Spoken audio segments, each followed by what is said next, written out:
The hostel in Budapest appeared ordinary at first glance, an old building with walls covered in graffiti and worn wooden furniture. Travelers stayed there seeking adventure, unaware that they were about to discover dark secrets. Among them was Clara, a young backpacker with a free spirit and an uncontrollable curiosity. From the very first moment, she sensed a strange atmosphere in the air, as if the walls had witnessed many secrets. At the reception, the attendant greeted her with an enigmatic smile, but his eyes revealed something deeper. Clara decided to ignore this feeling, wishing only to relax after a long journey. However, the unexpected was just a few steps away. During her first night, Clara heard whispers coming from the hallway. The hostel's normalcy faded as darkness settled in. Looking out the window, she saw a distant figure, almost a shadow, disappearing among the trees. Intrigued, she decided to investigate. As she left her room, her feet touched the creaking wooden floor, echoing through the empty hallway. The whispers grew louder as she approached the staircase leading to the basement. She paused for a moment, hesitant.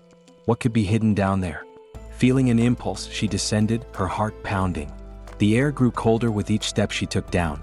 Clara felt uneasy with the darkness and silence, as if the environment were following her. Upon reaching the last step, she noticed a partially open door. The dim light of a flickering lantern shone from within. Approaching cautiously, she whispered a hello, but the only response was the empty echo. With a gentle push, she opened the door and found herself in a dusty room. A table covered with old papers and yellowed photographs lay right before her. What were those images? The photographs showed hostel guests from decades past, their smiles frozen in time. But there was something unsettling, a vacant gaze that seemed to convey a message of despair. Clara began to feel a chill running down her spine. One of the faces was familiar, that of a current visitor at the hostel. Her heart raced. The traveler she had met in the kitchen, Lucas, had a similar look. He had told her stories of his travels, but something didn't quite fit. That night, she decided to confront him. What did he know about the place? The next morning, Clara found Lucas in the common area, holding his usual mug of mocha. She tried to appear casual, but her curiosity outweighed her doubt. "Have you seen those photos in the basement?" she asked. Lucas hesitated, a nervousness crossing his face. "The basement? No, I've never been there. I've heard it's better to avoid." He averted his gaze, which only heightened Clara's suspicions. Something was wrong and she knew it. His avoidance of the subject only fueled her desire to investigate further. With each passing moment, the atmosphere of the hostel seemed to grow more oppressive. Clara decided to explore the hostel again, but this time with purpose. She asked other guests if they had heard about the basement, but most looked at her confused as if the topic were taboo. Until an older man with a weary gaze approached her. "Don't go down there, miss. No one comes out of the basement unchanged." His words echoed in Clara's mind. There was a darker story behind those walls. A sense of fear and curiosity consumed her. What could happen if she uncovered the mystery? That night, Clara decided she could no longer ignore the urgency she felt. With a trembling lantern in hand, she returned to the basement. The stairs looked more threatening than ever. With the dim light, she illuminated the walls that seemed to tell forgotten stories, and in her mind, she imagined the voices that had been silenced. The door to the room stood ajar, and Clara hesitated again. But a strange feeling pushed her inside. The papers were now stacked neatly. It seemed someone had reviewed her discoveries. Clara began to investigate the documents more thoroughly. They were accounts of guests who had disappeared or who were never seen again, accompanied by disturbing descriptions of visions and nightmares. One account mentioned a ritual that supposedly occurred on full moon nights.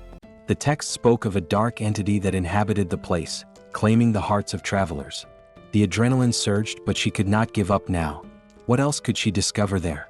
Clara felt the urgency of the truth driving her, like a current that couldn't be resisted. But she also sensed she was getting closer to something dangerous. As she looked around, a strong breeze swept through the basement, extinguishing the lantern for a moment. Clara felt a shiver run down her spine. It was as if the very house were alive. Relighting the lantern, she noticed a new photograph on the table. It was a faded image of a group of friends, all with cheerful expressions. But there was an empty space in the center, as if someone had been intentionally excluded. Clara felt a sudden panic. She needed to chase after the truth. But who was the one missing? She decided to seek more information about Lucas.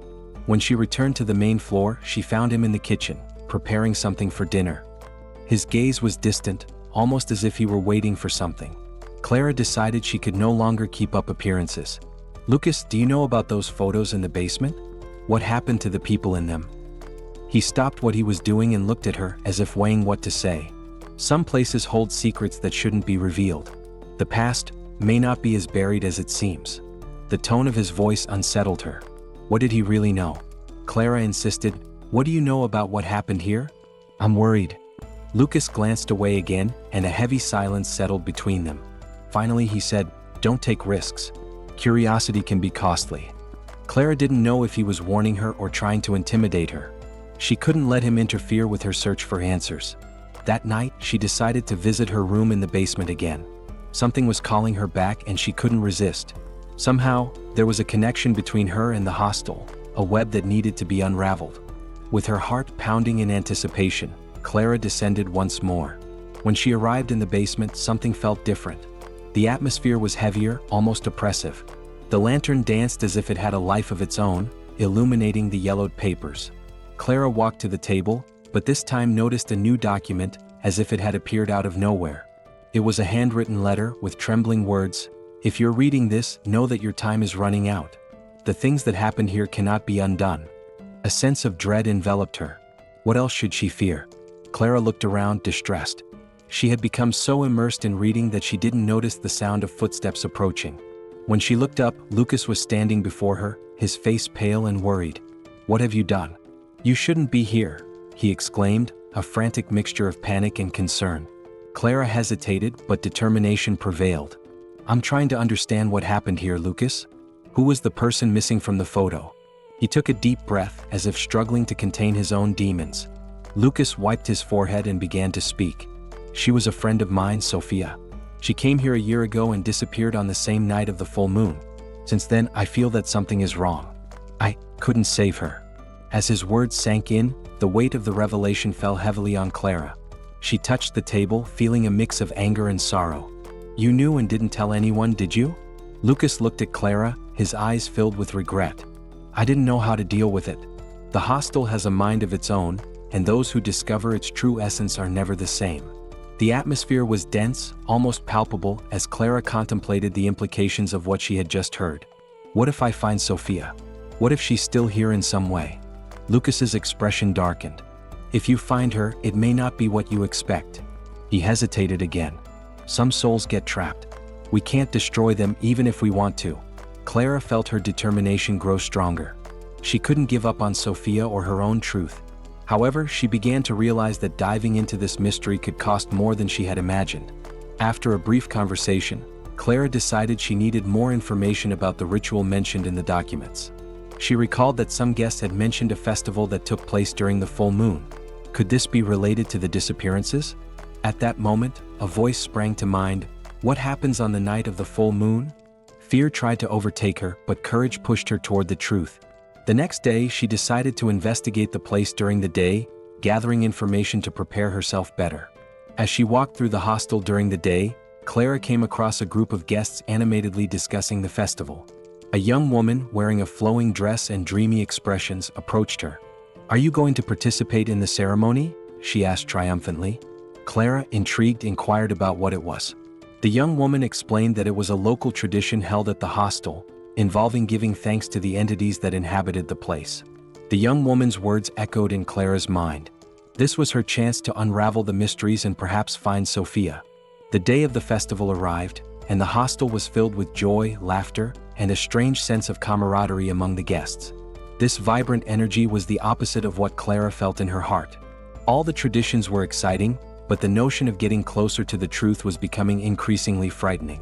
As night fell, Clara looked up at the sky, where the full moon rose like a beacon in the dark. She knew she was approaching the moment when she would have to act. With many people around her, the warmth of the dancing and celebrations stifled her anxiety. Clara decided to join the group and dance to the captivating music, but her mind remained wrapped in the questions that haunted her. As she got lost in the dance, she noticed that people began to whisper. In one corner, a bonfire ignited with a figure elevated before it. It was an elderly woman, wearing a cloak that seemed to shimmer under the moonlight. The woman began to speak about the souls connected to the hostel, inviting everyone to a ritual that promised to pacify those who wandered between the worlds. Clara's desires sparked a flame in her heart. Who are these souls? What can I do to help? Thought Clara, feeling that this was her opportunity to connect with Sophia. The woman, seemingly aware of Clara's anxious gaze, looked directly at her. Every quest for truth comes with a price, young one. Sometimes it is necessary to sacrifice something precious. Clara was petrified. The idea of sacrificing something horrific lingered in her mind. However, her determination to reconnect with Sophia was stronger. Clara didn't hesitate. I want to help. Amid the ritual, the participants began to form a circle around the bonfire. Under the moonlight, Clara felt a pulsating energy surrounding her. While the elderly woman spoke ancient words in an unknown language, the winds around them seemed to whisper forgotten secrets. Clara saw Sophia's face among the dancing shadows, a presence that increasingly felt more real. Fear began to dissipate, and Clara felt that she could truly reach her lost friend. "Sophia, I'm here," she shouted in a desperate act. With that, the murmurs from the bonfire intensified, and a chilling breeze swept through the circle. Clara realized that something had changed. The atmosphere became heavy, as if an invisible force was approaching. The figure of the elderly woman fixed a piercing gaze on Clara. "Are you ready for whatever comes?" she asked in a grave voice. Clara remembered the photos from the basement, the disappearances, and what could happen if she lacked courage. "Yes," she replied. Something stirred in her chest, pushing her toward an unknown destiny. Suddenly, the flames of the bonfire blazed brightly, and a figure emerged from the fire. It was Sophia. Her gaze was lost and distant, but Clara knew it was her. The circle fell silent as the elderly woman extended her hands toward Sophia.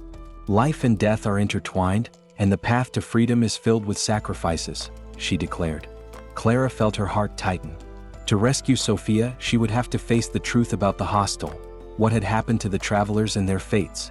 "What do you want from me?" Clara shouted, drawing Sophia's attention, who now appeared clearer. "Clara, help me," Sophia murmured in an ethereal voice.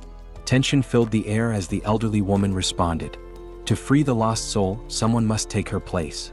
It was at that moment that the meaning of sacrifice began to make sense. Clara looked at Lucas, who was watching her, concerned and hesitant. "Don't do this," he pleaded. Clara's heart was heavy. It was time to decide. "If this is what I have to do to save her, then I accept," Clara declared, demonstrating courage. The elderly woman nodded, a somber expression on her face. "The price will be high, but your determination can rescue the soul. Prepare yourself." At the instant the flames rose, a wave of energy vibrated through the circle. Clara felt her feet sticking to the ground. The faces of the other travelers longed for answers. It was true, they were also connected to this place. The hostel was not just a shelter, it was a prison. The voices began to unite, murmuring words of encouragement and desperation. Clara felt her soul expanding, connecting with all the souls trapped in the hostel. In that moment of despair, Clara saw flashes of the lives of every traveler who had disappeared, moments of laughter and joy followed by anguish and despair in their eyes. She realized that they were all waiting for a rescue, just like Sophia. The elderly woman began to chant an ancient melody, and Clara closed her eyes, allowing the music to envelop her. She felt herself being transported to another plane, where everything appeared hazy and confusing. "Strength, Clara. We need you." It was Lucas's voice calling her. Upon opening her eyes, Clara knew she had to fight against the force trying to keep them trapped.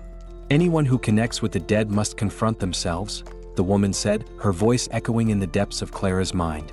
"Face your fear and you may set them free." Clara then decided to turn to Sophia. "I'm here. You're not alone. Let's go back together." Sophia's figure began to fade amidst the conflagration, but Clara didn't give up. Her feelings, her love, and her determination to save not only Sophia but all those souls formed a shield around her. The energy began to intensify, and the bonfire around them flickered in a dancing exchange of colors. The elderly woman watched her in silence, her eyes reflecting deep wisdom. "For every freedom there is a choice to be made. The decision is yours." Clara looked around, realizing that all those gathered had become a part of her, an unbreakable bond. "I choose freedom for all of us. I will not be the next one to be forgotten." The exact moment the words left her mouth, the bonfire flame trembled, and Clara felt a wave of energy sweep through the circle, pulling her forward as the souls began to emerge, rescued from the darkness. The portal opened, and Clara saw Sophia smile at her side, a glow of gratitude in her eyes. Together, they crossed the barrier between worlds, freeing the other travelers and creating an intense light that illuminated the hostel. A wave of hope and renewal flooded the place, breaking the cycle of suffering. The hostel lost its dark aura, becoming a safe haven once more. Clara would never forget what had happened, but she knew she had saved more than just a friend. She had brought light to those lost souls, and their memory could finally rest in peace.